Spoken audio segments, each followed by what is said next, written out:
a presença de Deus derramar, mas só podes fluir o que estás a pedir quando tudo deixares no altar. Quando tudo perante o Senhor estiver e todo teu ser Ele controlar,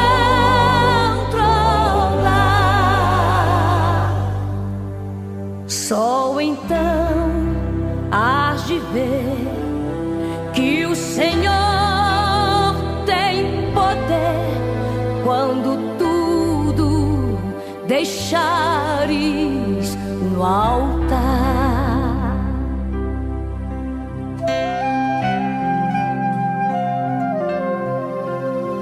Maravilhas de amor te fará o Senhor, atendendo a oração que aceitar.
Esse trabalho hoje no Salmo 34, amém?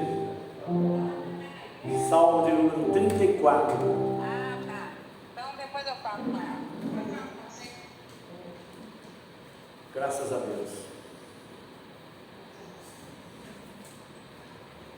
Louvarei ao Senhor em todo o tempo, o seu louvor estará continuamente na minha boca.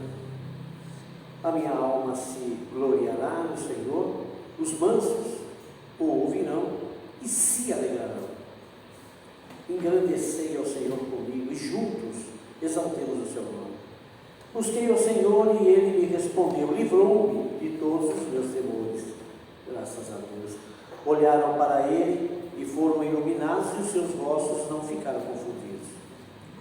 Clamou este pobre e o Senhor ouviu e o salvou de todas as suas angústias. O anjo do Senhor acampa-se ao redor dos que o temem e os livra. Só até o 7, amém? Amém. Repetindo o versículo 7, o anjo do Senhor acampa-se ao redor dos que o temem e os livra. Graças a Deus. Coisa boa, irmãos. Hoje eu conversava com uma senhora e eu falava justamente isso, né? Que o Senhor nos ajuda, o Senhor nos acompanha, o Senhor nos guarda.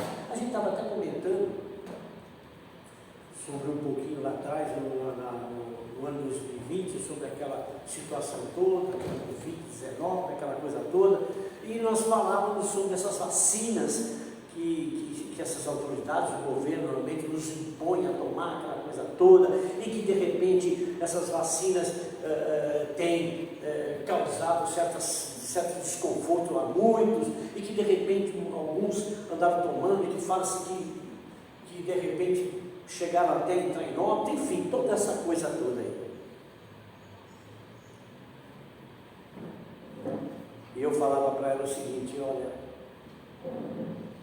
A valia nossa é o Senhor. Eu percebi que ela falava muito de Deus, mas eu percebi que ela ainda não tinha aceitado Jesus. A gente começou a falar com ela, eu comecei a falar com ela ali, falou: olha, você precisa aceitar Jesus Cristo. Ela chegou a comentar, até uma metalúrgica lá do lado de Jaçanã, e ela chegou a comentar que parece que eles se reúnem ali de manhã e fazem um culto ali, e que ela participava, né? Eu falei: olha, na próxima oportunidade, aceita Jesus como seu Salvador, porque Ele é a nossa valia, Ele é que nos guarda, Ele é que nos livra. Os homens podem atentar tudo contra nós, mas se o Senhor não permitir, nada acontece. Eu falei: olha, minha esposa, ela chegou a tomar todas essas vacinas aí, mas até aqui o Senhor foi guardado ela, e o Senhor nos guarda. Amém? Amém. Vamos louvar o Senhor.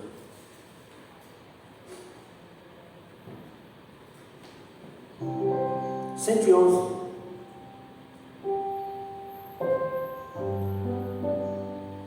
Que mudança em mim fez o meu bom Jesus, me veio ao meu coração. Amém? Que mudança em mim fez o meu bom Jesus, veio ele ao meu coração. Deu-me paz divina, deu-me gozo e luz, entrando no meu coração, entrando no meu coração, entrando no meu coração. Que mudança em mim fez o meu bom Jesus, veio ele ao meu coração. Eu andava perdido, Jesus me salvou, entrando no meu coração. Meus pecados sem conta, seu sangue lavou, vindo ele ao meu coração, entrando no meu coração,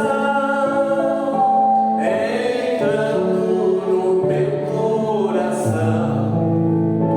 Que mudança em mim fez o meu bom Jesus,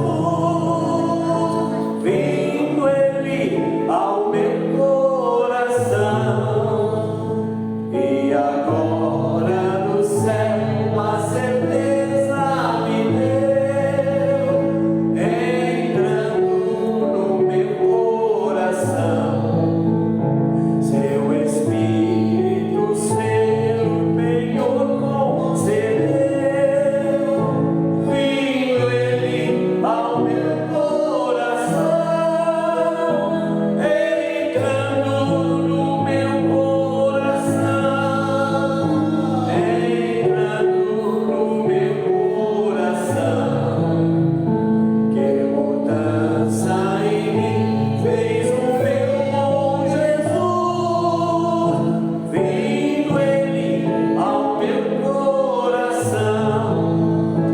Pelo vale da morte não temo passar, com ele no meu coração. A cidade celeste me vai transportar, oh, guardando meu coração, entrando no meu coração, entrando no meu coração. Que mudança em mim fez o meu bom Jesus, vindo ele ao meu coração. Amém. Glória a Deus. Pastor Jesus, amém. Nosso Deus e nosso Pai celestial, que estamos, Pai, na tua casa de oração, ao Senhor, primeiramente para te adorar, para te cultuar, Pai, ter comunhão uns com os outros e ser, ó Deus, instrumentos teus para levar a boa palavra. Não só os que estão neste tempo, como aqueles que à distância estão nos assistindo. Abençoa eles grandemente, Pai, e que a palavra que ele vive venha do teu trono, do teu coração, para a nossa instrução, alimento, Pai, e assim podermos estar na tua presença. Abençoa todos com a tua mão, os enfermos, os que não podem vir, os que estão ocupados, desperta os que estão adormecidos, Pai, levanta os que estão caídos, Pai, cura os doentes. Oramos assim, entregando em tuas mãos, Pai, em nome de Jesus, para a glória do Senhor Jesus. Amém. Louvado seja o nome do Senhor. Vamos ainda cantar mais um hino, amém?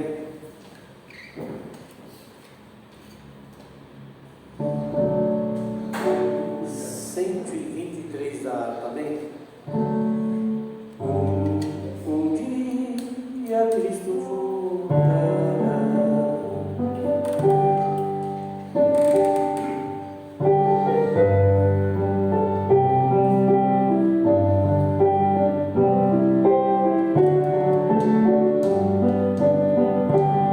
Um dia Cristo voltará.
Amém? Amém.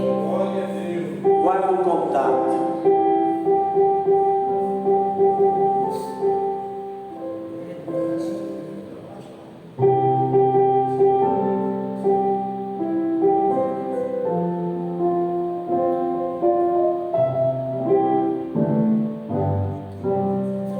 Queres neste mundo ser um vencedor, queres tu cantar nas lutas e na dor, queres ser alegre como um lutador, guarda o contato com teu Salvador, guarda o contato com teu Salvador, e a nuvem do mal não te cobrirá, pela senda alegre tu caminharás, indo em contato com teu Salvador. Neste mundo vivem muitos a penar, cujos corações transbordam de pesar.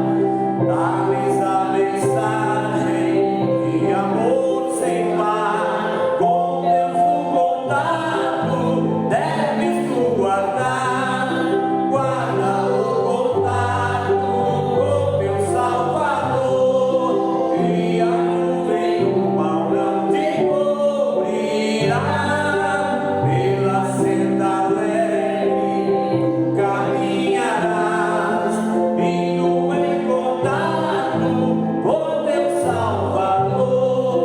Queres tu com Deus a comunhão viver, tua glória em ti sempre permanecer, que o mundo possa Cristo em ti ver, guarda o contato com o supremo ser, guarda o contato com teu Salvador, e a nuvem do mal não te cobrirá, pela senda alegre tu caminharás, indo em contato com teu Salvador. Deixa que o Espírito implante em teu ser o amor de Cristo.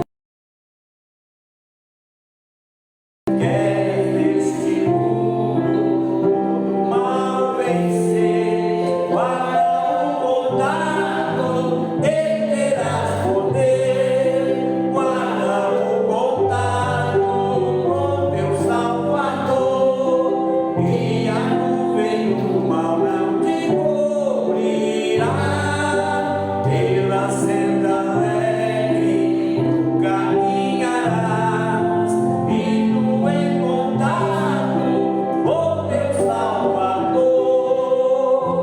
Amém. Amém, glória a Deus. Louvado seja o nome do Senhor. Aleluia.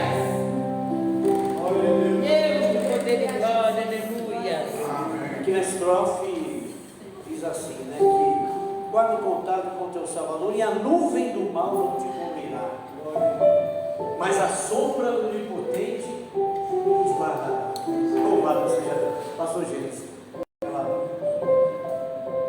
Amém, glória a Deus. Pai do Senhor Jesus, irmão. Amém. Vamos dar boas-vindas, nós já estamos com audiência boa distância. Vamos dizer para eles: Sejam bem-vindos em nome do Senhor Jesus. Queridos, quero ler nessa palavra inicial o livro de Marcos, no capítulo 2. Aqui o título é O Paralítico de Cafarnaum. E alguns dias depois, entrou outra vez em Cafarnaum e soube-se que estava em casa. E logo se ajuntaram tantos que nem ainda nos lugares junto à porta cabiam, e anunciavam-lhes a palavra. E vieram ter com ele, conduzido um paralítico, trazido por 4, e não podendo aproximar-se dele por causa da multidão, descobriram o telhado onde estava, e fazendo um buraco, acharam o leito em que jazia o paralítico. E Jesus, vendo-lhes a fé, disse ao paralítico: Filho, perdoados estão os teus pecados. Estava sentados alguns dos escribas que resolvem seus corações, dizendo: Por que diz este assim blasfêmias? Quem pode perdoar pecados senão Deus? E Jesus, conhecendo logo em seu espírito que assim arrazoavam entre si, lhes disse: por que arrazoais sobre estas coisas em vossos corações? Qual é mais fácil, dizer ao paralítico: estão perdoados os teus pecados? Ou dizer: levanta-te e toma o teu leito e anda? Ora, para que saibais que o Filho do Homem tem na terra poder para perdoar pecados, disse ao paralítico: a ti te digo, levanta-te e toma o teu leito e vai para a tua casa. E levantou-se e, tomando logo o leito, saiu em presença de todos, de sorte que todos se admiravam e glorificavam a Deus, dizendo: nunca tal vimos. Na presença de Deus, na casa de Deus, tem milagres, não é verdade? Nós viemos, eu fico muito alegre quando estou na casa do Senhor, porque eu vim buscar o Senhor, eu vim adorar o Senhor, e eu tenho certeza que Ele está aqui. Amém, queridos? Às vezes nós olhamos assim, o grupo que nos assiste à distância é um grupo que não é pequeno, né? Alguns não podem vir, ou não puderam, por esse ou aquele motivo, mas mesmo assim estão ligados para receber a palavra. E Deus tem muito a falar conosco nesta noite. Amém? Deus abençoe a todos, em nome de Jesus. Graças a Deus. Deixa eu aproveitar a irmã Elisete também, que ela vai viajar, vou dar a palavra para ela. Amém? Aleluia, Jesus. Deus poderoso, glória.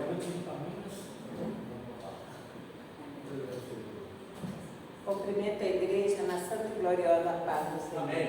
Amém. Bom estar aqui adorando ao Senhor, porque só Ele é digno de toda a honra, de toda a glória, porque toda a glória pertence ao Senhor. Né? Tivemos uma manhã, uma tarde e alcançamos a noite, porque Ele nos permitiu, porque quantos hoje já não desceram a sepultura? E nós estamos aqui para adorar o Senhor na beleza da tua santidade. Vamos aqui buscar primeiro o reino do céu, e as outras coisas nos serão acrescentadas. Primeiro nós temos que buscar o reino, para que as outras coisas nos acrescentem em nossas vidas. Mas muitas vezes nós fazemos ao contrário. Buscamos primeiro as coisas materiais e deixamos o reino para depois. Buscai primeiro o reino de Deus e a sua justiça, e as outras coisas nos serão acrescentadas. Aleluia, aleluia.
Oliveira, que dá uma solução rápida aqui.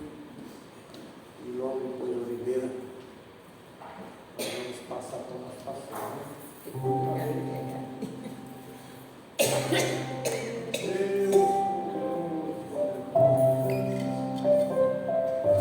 São os irmãos com a paz do Senhor.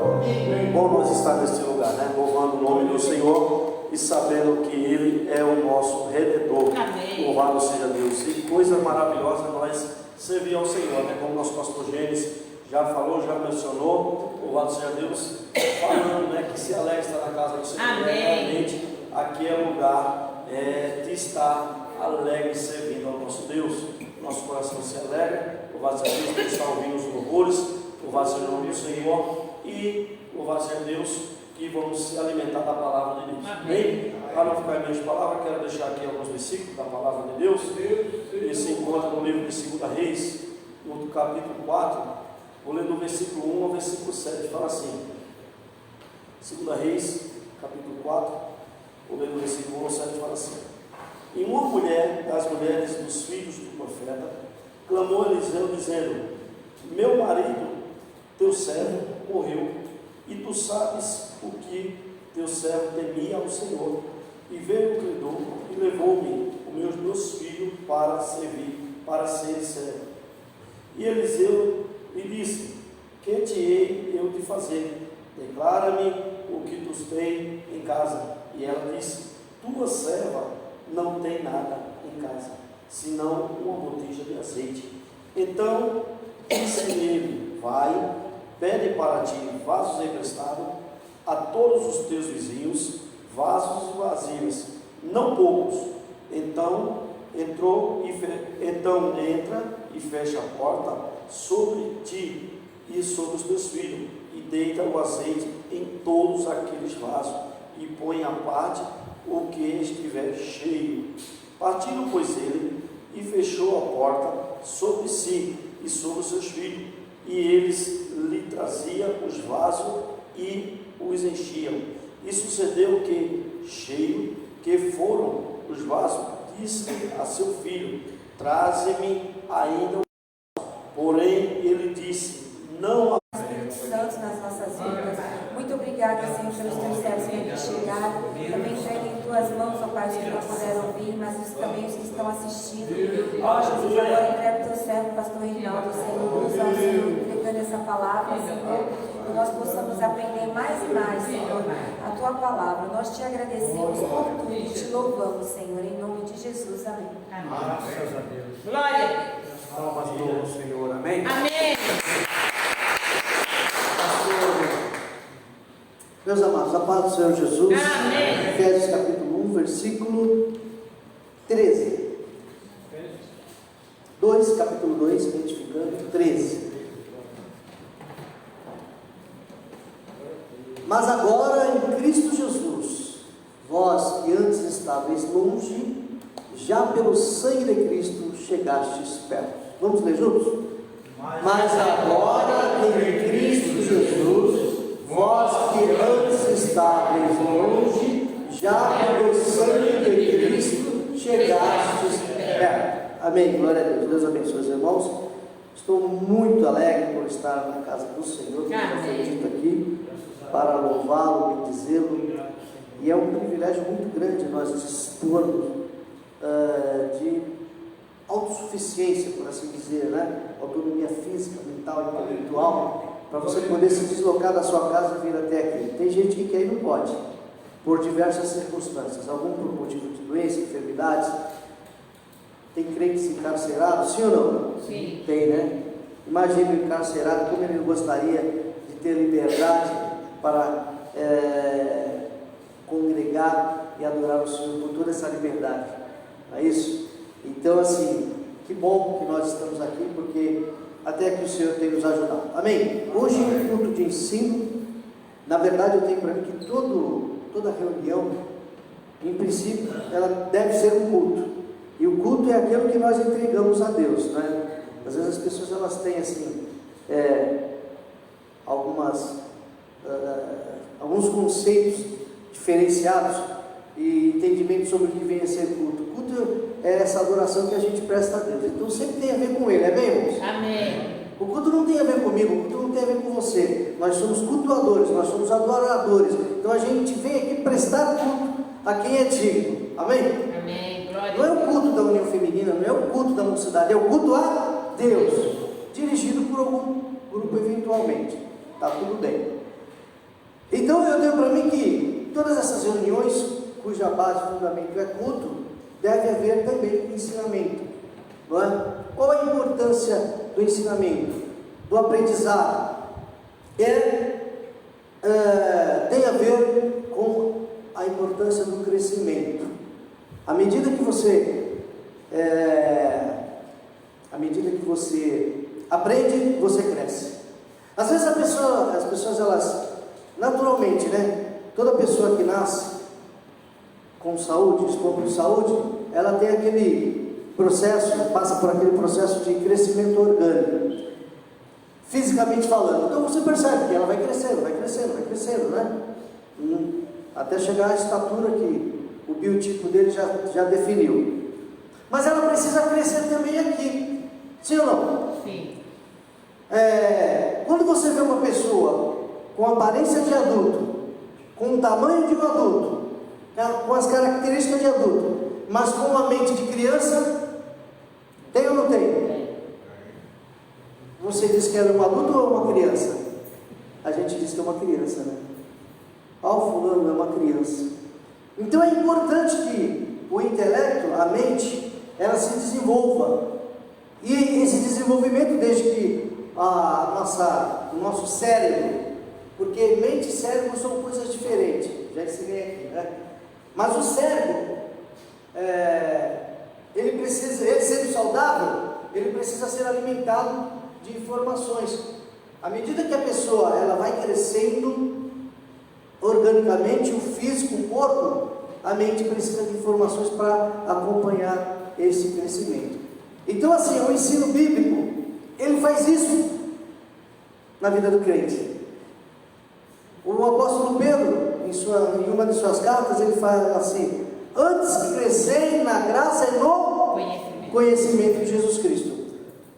É um fato que nas igrejas nós temos muitos crentes meninos. Quem usava muito essa expressão era o pastor Valério, né? Crente menino. O próprio Paulo, ele também faz uma menção parecida, né? Ele fala: vocês já deveriam estar se alimentando de comida forte, sólida, ser adultos em Cristo, mas vocês ainda têm que tomar leite. Quem toma leite é o quê? Criança, né? Então, assim, nós precisamos dar a importância para aprendermos a palavra de Deus, para nós não estarmos nessa categoria de menino, porque o menino ele age como menino e o adulto tem que agir como adulto, ok? Então aí a pessoa ela precisa passar por um processo de amadurecimento ou maturação. E como é que nós podemos alcançar a maturidade?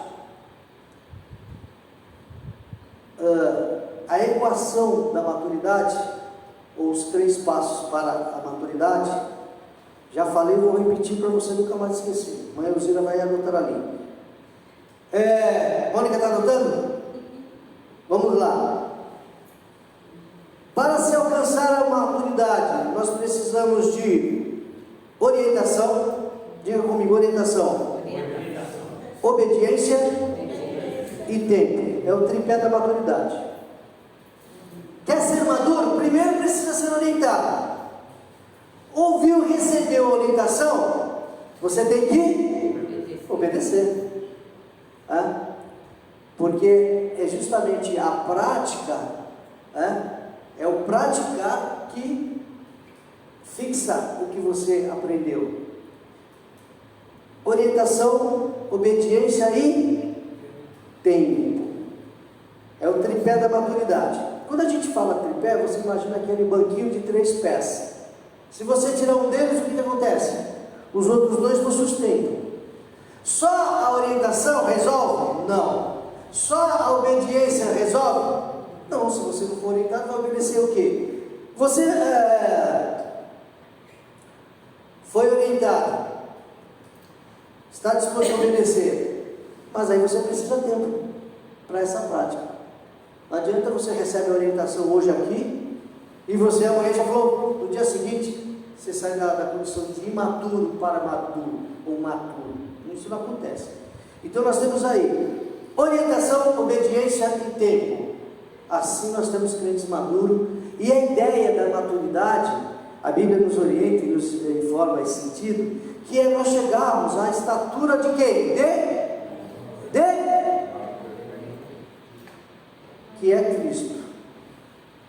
O propósito do ensino bíblico, da orientação bíblica, é nós chegarmos à estatura de Cristo. Isso é uma coisa muito maravilhosa, sim ou não? Glória a Deus. Nós chegamos à estatura de Cristo. Significa, quando fala estatura, nós estamos falando do quê? De tamanho, né? De tamanho.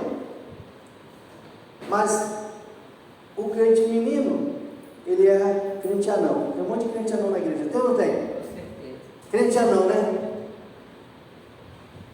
É interessante que a gente... Tem gente que acha, né? O anão é engraçadinho, não é? Sim ou não? Sim. O anão é engraçadinho, né? Todo anão parece engraçadinho. Mas alguém quer ser anão?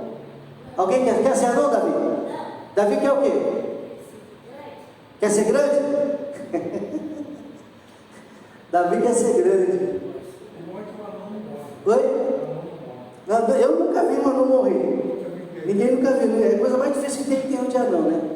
Você sabe que anão morre, mas ninguém nunca foi no enterro. O único anão que eu sei que morreu foi o Nelson Neves. Mas deixando essa história para lá, ninguém quer ser crente anão. E para nós não sermos crentes anões, o que nós precisamos? Amadurecer. E como é que nós vamos amadurecer? Vindo à escola bíblica, vindo ao culto de ensino. Na escola bíblica, no culto de ensino, no domingo à noite, na terça, na quarta, na quinta, você aceitou?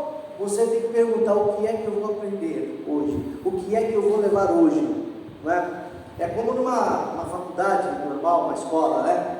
Se tem aula todos os dias, presume-se que você vai aprender.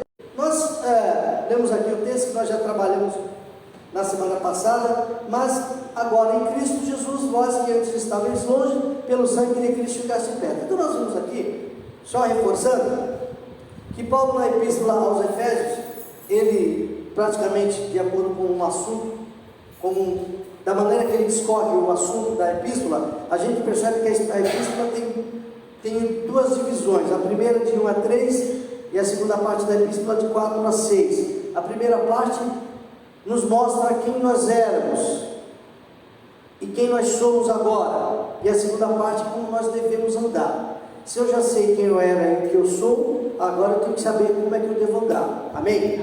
No versículo 12, imediatamente aqui, atrás do versículo 13, diz assim, que naquele tempo estavas, olha como é que nós estávamos.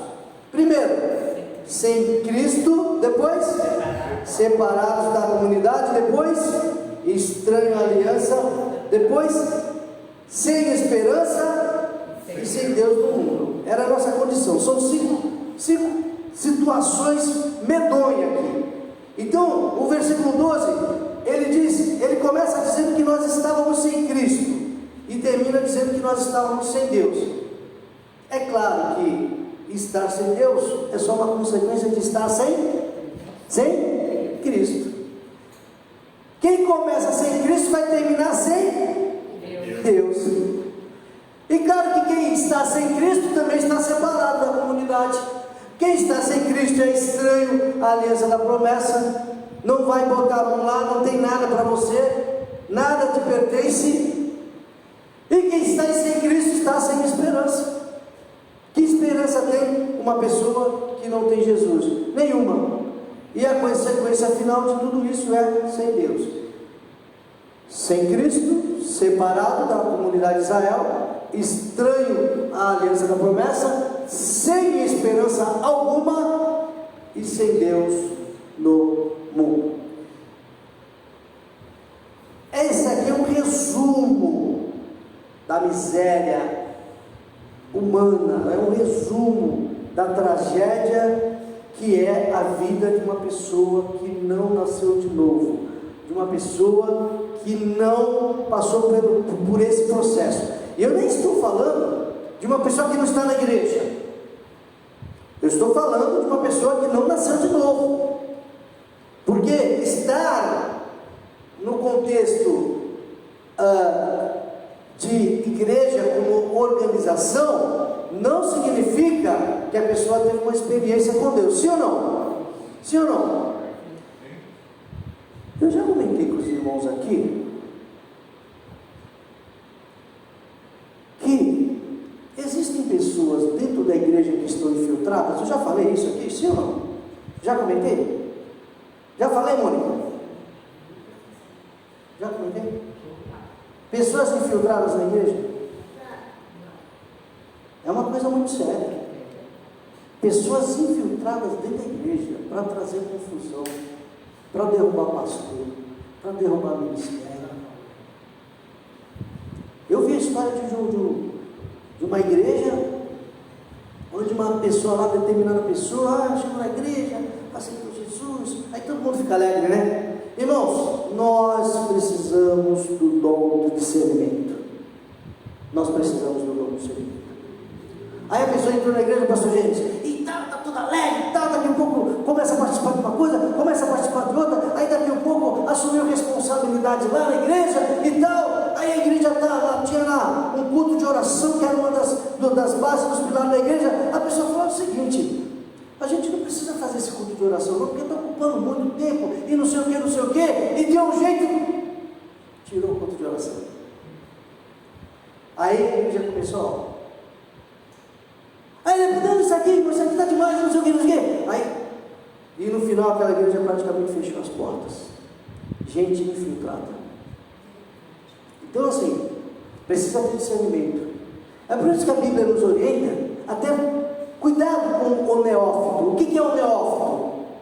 É o noviço, a pessoa que começou, está começando. Tem que ser posto à prova, tem que ser experimentado.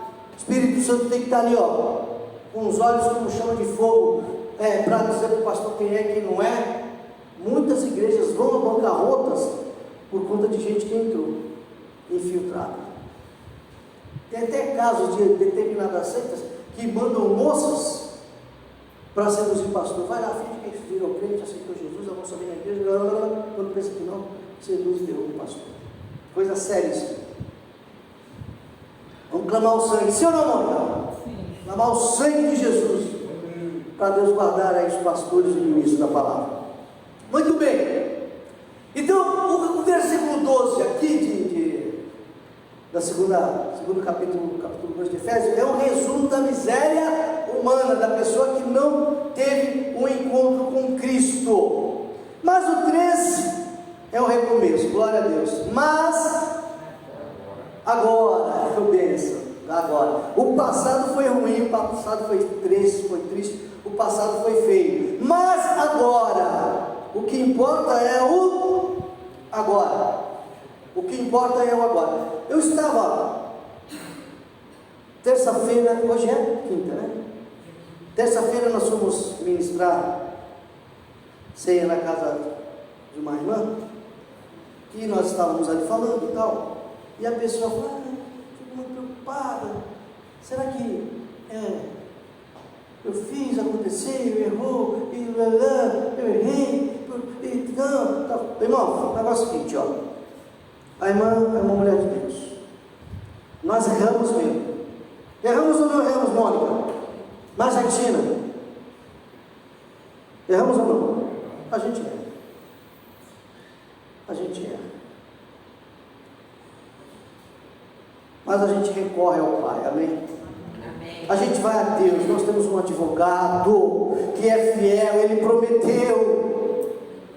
Se confessarmos os nossos pecados, ele é fiel e justo para saldo negativo que você tem. Ele perdoa, Ele nos dá um banho de sangue, Ele nos purifica, como se você nunca tivesse pecado. Amém? Amém. E eu falava para ela, irmã, nós erramos, agora errou. Vai ao Pai, se arrependeu, porque o preço do perdão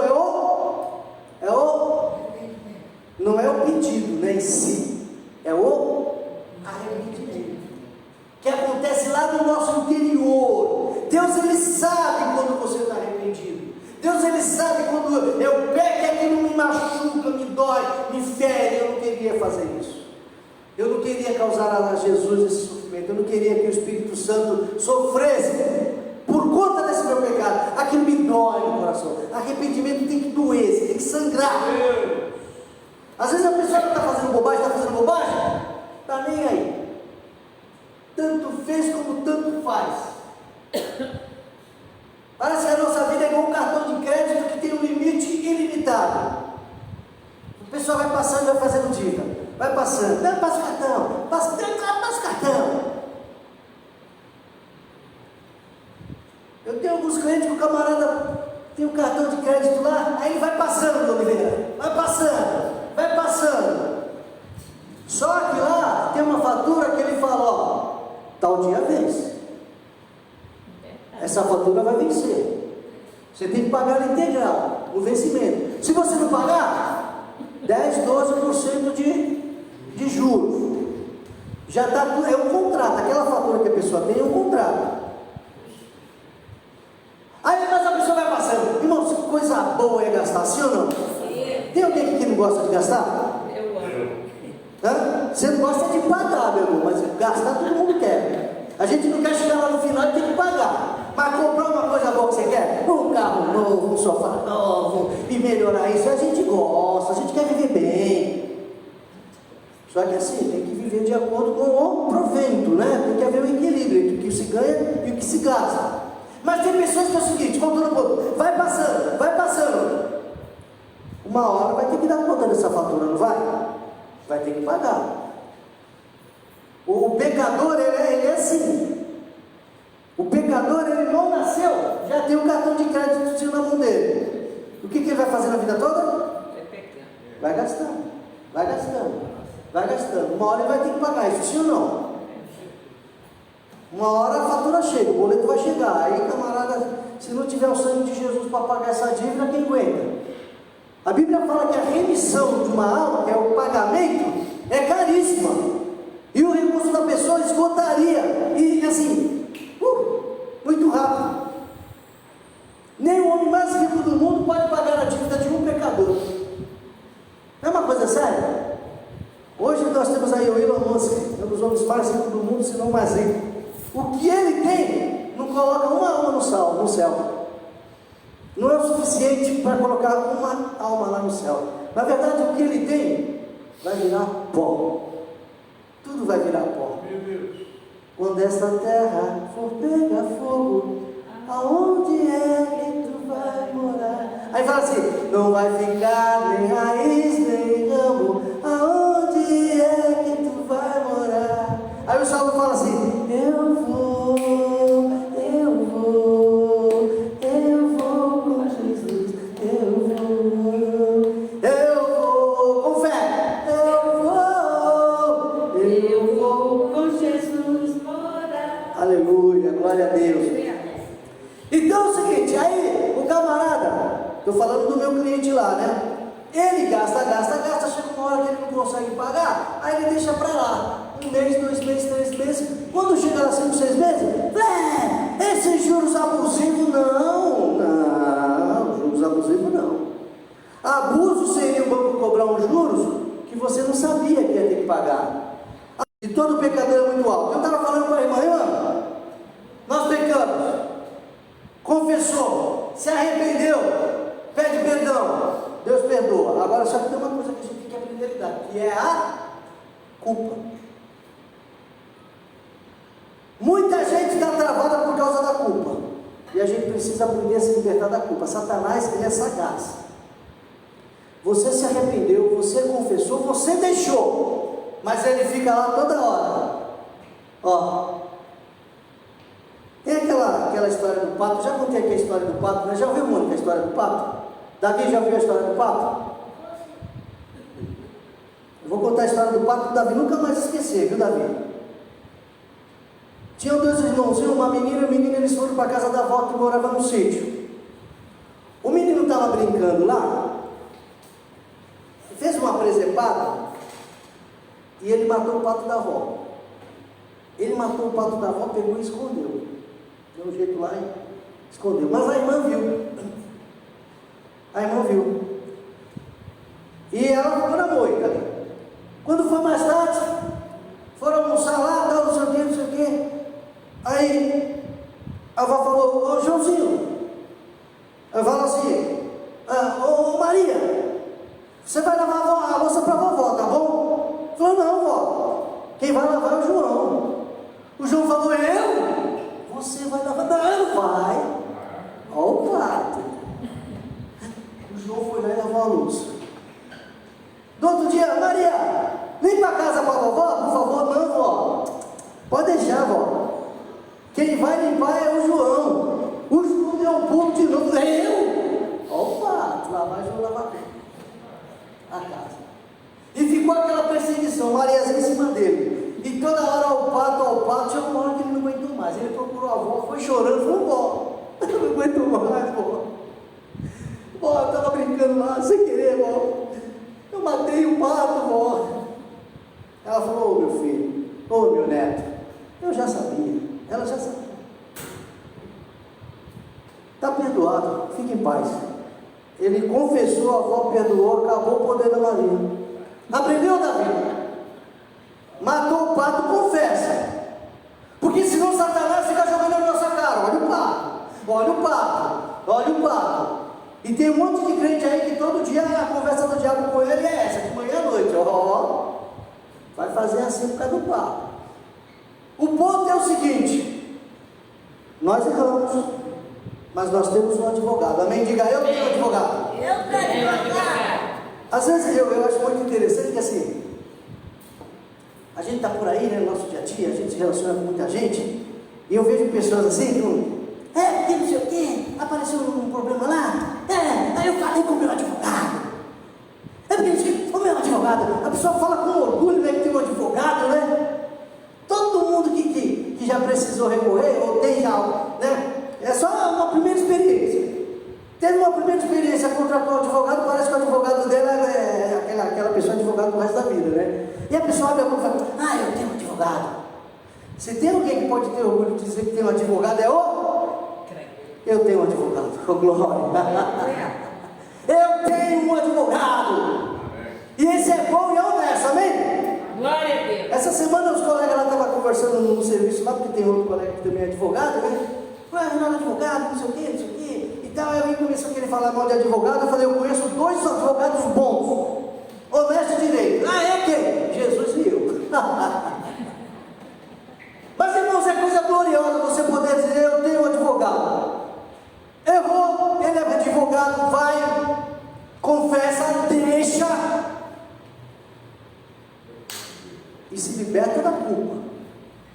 Se liberta da culpa, porque a especialidade de Satanás é ficar trabalhando assim na mente do crente. Ó o pato. E você, por causa da culpa, fica travado. Tem gente travada, porque não consegue se liberar da culpa. Se você sabe que você já confessou, se arrependeu, confessou, Jesus perdoou, você sabe disso, você não deve mais nada. Glória a Deus. Não deve mais nada. É igual às vezes eu ligo lá para o cliente, liga para mim: não sei o que, eu tenho um registro aí, tal. Eu falo: tem uma dívida assim, já paguei ontem. Eu falei: não é só questão de dias, vai sair. Pagou, tá pago. Pagou, tá pago. É só questão de dia, vai sair daqui. Pronto. Amém, irmãos? Amém. Jesus pagou a minha dívida, Jesus pagou a sua dívida. Diga: glória a Deus. Glória a Deus. Está pago. Você não deve mais nada, não tem culpa. Acabou. Agora, o texto fala assim: agora, em Cristo Jesus, vós que estáveis longe, pelo sangue de Cristo, chegaste perto. Eu quero parar aqui, irmãos, na questão do sangue de Cristo.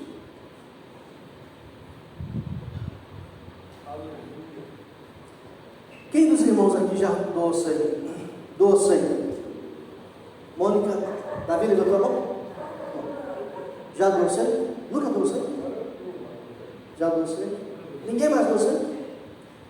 A prática da doação de sangue, além de ser um ato de caridade, ela é muito saudável.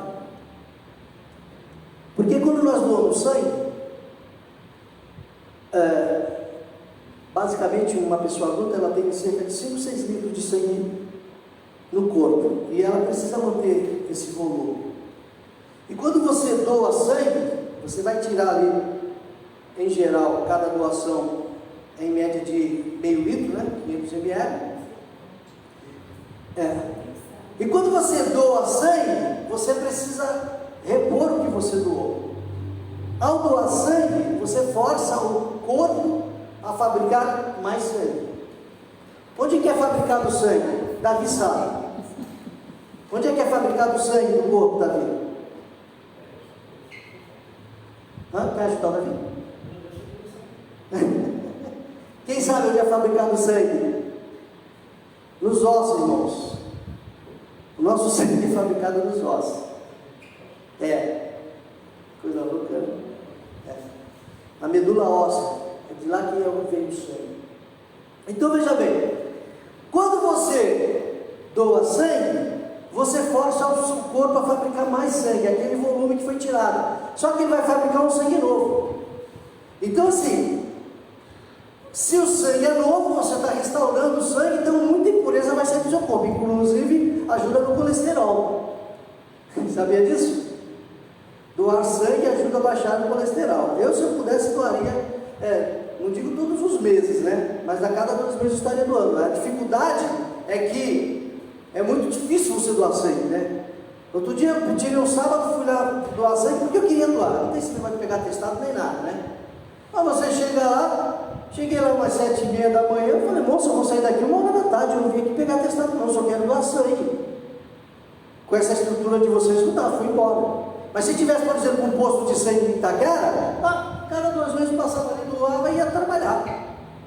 Porque é saudável. Agora, quem já doou? Mônica. Muito bem. Aí a Mônica doou sangue. Talvez salvou alguém ou ajudou a salvar, né? Mas ela continua aí, bela, formosa, amém? Diga amém, bela, formosa. Amém. Bela e formosa. Amém. E até melhor, né? Doa sangue ficou mais saudável. Quando a gente fala aqui, olha aqui o texto fala, pelo sangue de Cristo, parece que é uma coisa simples. Da mesma forma que está falando aqui, foi doar sangue. Mas não é só isso. Não é só isso. Quando o texto fala assim, que nós chegamos, saímos daquela vida miserável, a qual nós tínhamos e chegamos ao ponto que nós estamos, pelo sangue de Cristo, tem muito mais coisas do que a gente às vezes se dá conta. Aí nós vamos analisar que, para começar, Jesus ele foi assassinado. Diga comigo, assassinado. Jesus ele foi assassinado. Um dos piores, se não o pior processo penal da história foi o de Jesus. Foi a pior condenação da história.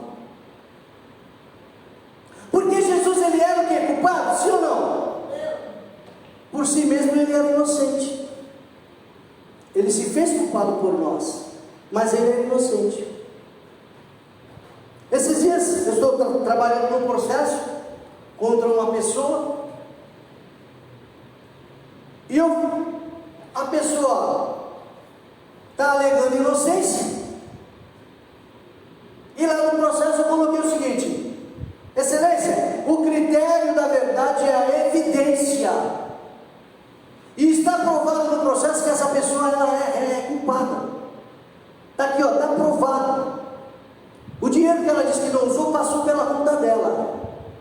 Ela está dizendo que não, mas está aqui, extrato X e Y. Todo esse dinheiro passou pela conta dela, foi transferido para a conta dela. O critério da verdade é o que? A evidência. Vamos repetir: o critério da verdade é a evidência. O que é evidência? É tudo aquilo que você pode utilizar para provar um ponto. E toda evidência, ela exige um veredicto. Então é o seguinte, eles raptaram Jesus lá onde é que Jesus estava? Aonde? No Getsemane. Jesus tinha vindo de onde? Jesus tinha vindo da onde? Ele tinha celebrado a Santa Ceia, sim ou não? Jesus celebrou a Santa Ceia. Que dia que é da semana é esse? Hã? Não. Foi quinta-feira. Jesus, ele celebra a ceia. Judas vai traí-lo. Depois que ele celebra a ceia, eles cantam o hino e eles vão para o Monte das Oliveiras. E lá Jesus é capturado. Isso é quinta-feira à noite. E Jesus tem todo aquele processo a noite toda de julgamento. O critério da verdade é o que? Mas eles não provam nada. Ninguém prova nada. Só falsas testemunhas. Mas ele disse que ele ia derrubar o templo em 3 dias. Teve uma hora que bateu em Jesus e ele falou: por qual dos milagres você está me batendo? Porque Jesus provava a sua inocência. Lá no capítulo 53 de Isaías, quando diz assim: quem contará o tempo da sua vida? Segundo consta, essa colocação, ela diz respeito justamente de que não tinha ninguém para testemunhar a favor de Jesus. Quem contará o tempo da sua vida? Não tinha ninguém para testemunhar a favor dele. Porque quem podia testemunhar a favor dele estava dizendo o quê? Estava dizendo o quê? Eu nunca vi mais gordo, nunca vi mais filho, não sei nem de quem vocês estão falando. Qual o nome desse sujeito? Era o único que estava por ali. Irmão Pedro, né? Irmão Pedro, eu sou apaixonado por irmão Pedro, é uma benção, irmão Pedro. Irmão Pedro é uma benção. O único que estava mais ou menos perto para dizer: não, ele não. Estava dizendo: eu nunca vi esse homem. Falou até uns palavrão lá. Eu nunca vi esse homem. E aí começaram as falsas testemunhas. A ponto de o Pilatos falou: escuta, esse camarada não é criminoso. A pessoa que estava julgando, eu não encontrei um crime nele. Já pensou? Não encontrei nele crime algum. Aí aparece lá a Joana, o nome dela, a mulher do Pilatos. Olha, não te metas num negócio desse justo. É interessante que as coisas vão acontecendo, a acusação vai acontecendo, e quanto mais mexe, mais claro fica que Jesus é inocente. Quanto mais se mexe, mais claro fica. Isso porque foi à noite, né? Porque se fosse de dia, ia aparecer mãe, ia aparecer todo mundo lá para dizer: não, ele é inocente. Ia aparecer o aleijado, ia aparecer o cego. Um dia Jesus, ele curou um cego. Aí ele se apresentou lá no templo. Os camaradas: não foi ele. Esse camarada que você está falando que te curou é um pecador. E o cego, inteligente, sensatamente, ele diz: se ele é pecador, eu não sei. Uma coisa eu sei: eu era cego e agora eu vejo. Oh, glória! O cego não conhecia o suficiente para testemunhar de Jesus, mas o critério da verdade está lá. Vocês estão dizendo que ele é pecador. Nós sabemos que Deus não ouve a pecadores. Uma coisa eu sei: eu era cego, mas hoje eu vejo. Glória a Deus. Então todas as evidências, elas falam a favor de Jesus. Ninguém prova nada. Até a hora que eles perguntam para Jesus e falam assim: tu és o Filho de Deus? Fala: não dizes. Para isso eu vim. Aí o sumo sacerdote rasga a roupa, faz aquele teatro todo, blasfemador e tal, não precisamos mais nada, e blá blá blá. Aí nós temos, Jesus ele foi julgado pelo poder político, pelo poder religioso, não é? Que são os principais poderes do mundo, somado aí ao poder econômico, evidentemente, mas a política e a religião em geral está sempre no comando. A classe religiosa, a casta superior, o poderoso, pressiona o poder político, que foi política. Quem podia liberá-lo lava as mãos e devolve para a religião. Mas veja bem, nesse meio tempo, já esbofetearam Jesus, já o açoitaram, já bateram nele. E Jesus passou ali a noite toda, indo e voltando, apanhando de lá e apanhando de cá, sim ou não? Já colocaram uma coroa de espinhos na cabeça dele. Tem pessoas que ousam até dizer que tinha mais de 500 espinhos naquela coroa, não sei o que, não sei onde é que havia aquele espinho. O pessoal fala assim, eu tinha mais de 100 espinhos, não precisava 100, um espinho já ia me incomodar. É ou não é? Um espinho já ia me incomodar. O camarada traça ali uma coroa, finca na cabeça de Jesus, e o sangue já está vertendo. Na verdade, quando Jesus ele foi capturado, ele já foi capturado, já foi apanhando dali, já foi apanhando de Getsêmani, né? E evidentemente ele já começa a sangrar desde o Getsêmani. Aí vai para lá, aí colocou coroa de espinho, é açoitado, cerca de 40 açoites. Jesus ele eu estava comentando esses dias que para constar para toda a eternidade, Jesus ele pareceu bem ao Pai, ao Filho e ao Espírito Santo, manter as cicatrizes das mãos e dos pés e do lado. Mas não foram apenas esses ferimentos de Cristo, não é? Quem curiosamente aí assistiu o filme do Mel Gibson, A Paixão, vê que aquele ator, ele ficou machucado da cabeça aos pés, à medida que teve gente que não aguentou ver o filme de tão forte que é, e retratou bem próximo o que seria, né, os açoites à maneira dos romanos, porque o chicote deles, eles tinham umas 3 tiras, e elas eram cheias de pontas de metal e de osso, e quando batia no camarada, grudava na pele, quando batia, voltava, já vinha trazendo carne. Jesus ele ficou em carne viva no pé da cabeça. Aí você vê o ator, não era só as costas não, o peito todo lenhado, as pernas, e sangue que... Isso aqui não é 500 ml de sangue para doar e você ficar bem, não. Jesus está doando o sangue dele e está ficando mal. A coisa para Jesus só piora.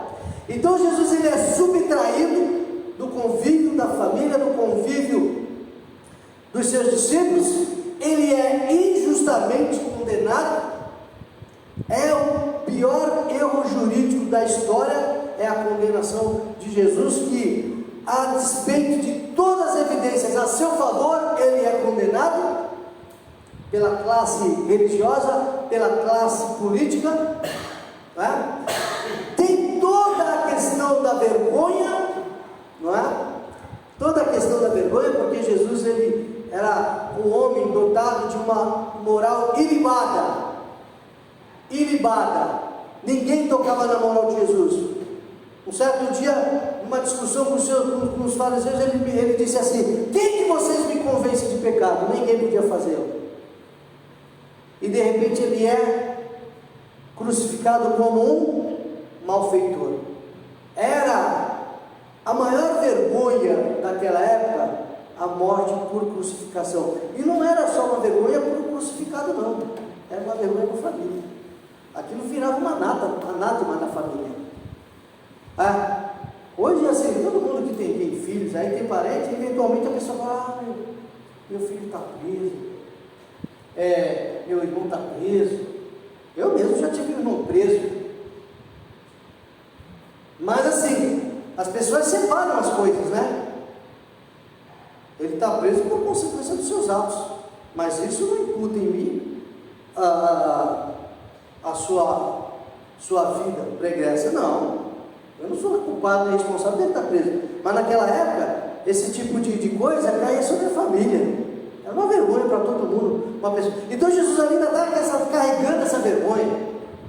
E é o que ele fez: carregou o meu pecado, carregou a minha vergonha, carregou a minha dor. E doeu de verdade, irmãos. Eu já tenho dito em algumas ocasiões aqui que a morte de Jesus doeu de verdade. Não foi a doação de 500 ml de sangue. Foi vergonha, foi ultraje, injustiça. O castigo que nos traz a paz estava sobre ele. Ultrajado, vituperado, humilhado, xingado, esbofeteado, chamado de traidor. Judas mesmo, ele traiu Jesus porque ele se sentiu traído. Ele acreditava que Jesus ia tomar o governo, ia tomar o poder do Império Romano. Na hora que ele pensou, que ele percebeu que Jesus também nunca disse que ia fazer isso, né? E o que ele dizia assim: meu reino não é desse mundo. Quando Judas percebeu que Jesus não ia tomar o poder, ele se decepcionou com Jesus. Foi quando ele começou a se desviar. Aí Satanás viu a brecha e não é assim que ele faz? Eu conheci um camarada que ele falava assim: o diabo ele não precisa de uma porta aberta para entrar, ele só precisa de uma fresta para ele colocar a cunha. Quem sabe o que é cunha aqui? Sabe o que é cunha, Davi? Não mente, rapaz, tu não sabe o que é cunha. O que é cunha, Davi? Cunha. Sabe o que é cunha? Não. Quando a pessoa vai colocar um cabo no martelo, o cabo fica folgado, aí ele dá um corte ali, né? Ou na enxada, né? Aí ele dá um corte na madeira e coloca um pedaço de pau. Aquele pedaço de pau que entra ali para dar pressão é chamada de cunha, né? Então a pessoa falava assim: o diabo não precisa da porta aberta, ele precisa só de uma fresta, porque aí ele põe a cunha e mete a marreta e derruba tudo.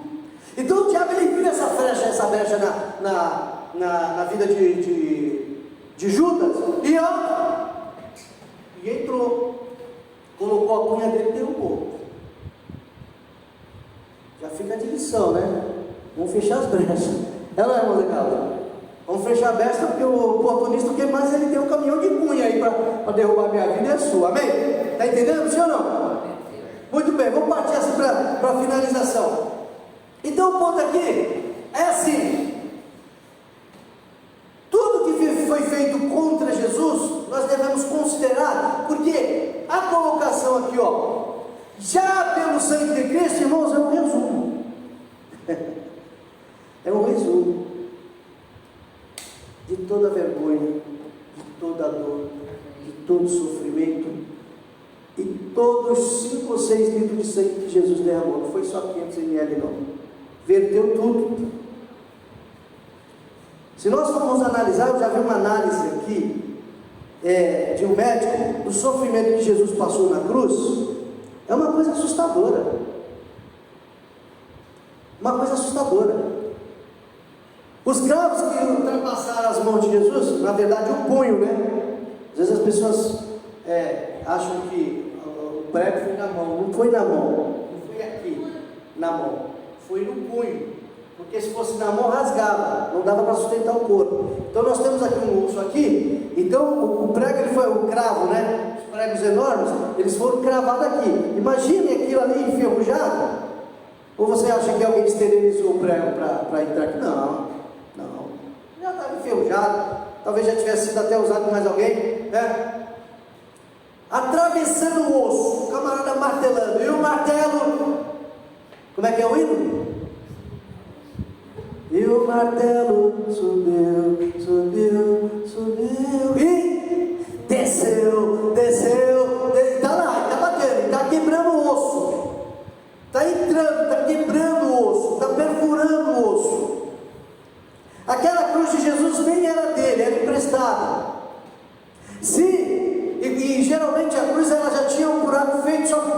entrar. Se o camarada fosse maior que Jesus, ele teria que esticar mais do que Jesus,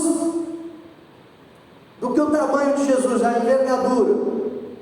A postura de Jesus, durante quantas horas? Quantas horas Jesus ficou na cruz? Quantas horas? Umas 3. Hã? Umas 3 horas. Mais.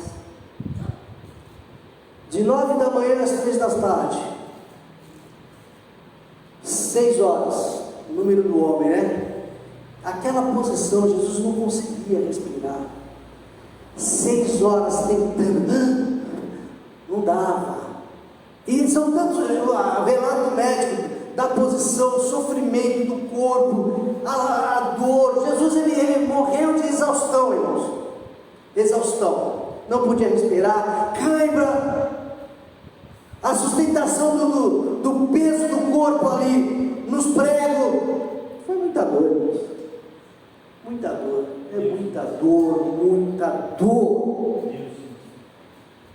E o que ele só fazia era dizer: Pai, perdoa-lhes, porque eles não sabem o que fazem. Oh, glória.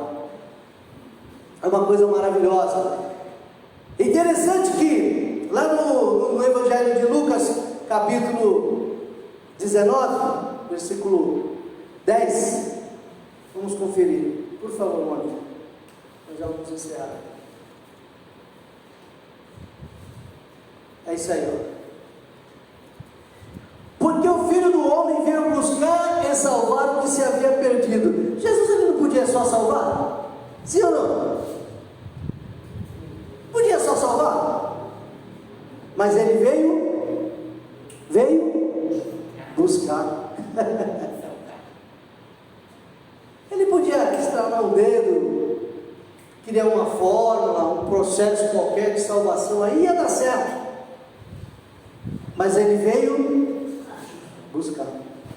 É coisa muito maravilhosa. Isso é coisa muito linda. Um Deus que se importa, que se importou comigo e com você. Ele baixou até aqui, veio habitar entre nós, porque ele veio buscar cada um de nós, um a um. Ele veio buscar. E nessa busca ele mostrou o amor.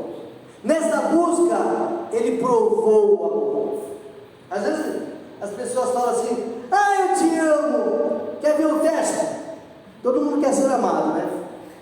Todo mundo quer ser amado. Aí a pessoa fala assim: ah, eu te amo. Pergunta para ela: você me ama?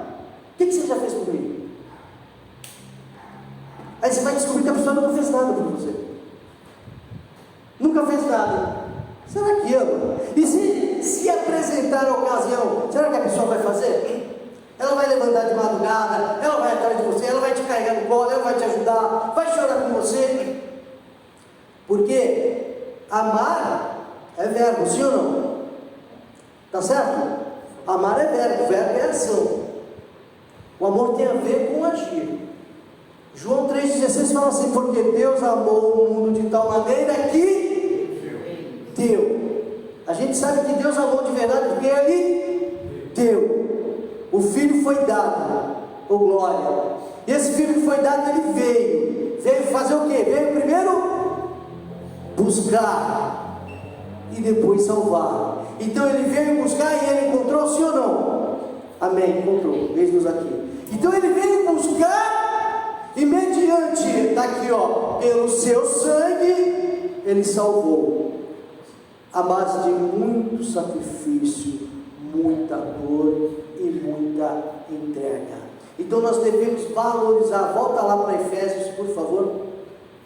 Nós devemos valorizar o sangue que foi derramado, porque há muito mais nesse contexto desse derramamento. Pelo sangue nós chegamos perto, do que às vezes a gente imagina que foi só uma transfusão de sangue. Não foi não foi. Foi muito mais que isso. Foi entrega total. E eu estava falando aqui das cicatrizes, né? Jesus ele ressuscitou. Quando ele ressuscitou com o corpo ressurreto. Ele já ressuscitou com o corpo ressurreto. Ele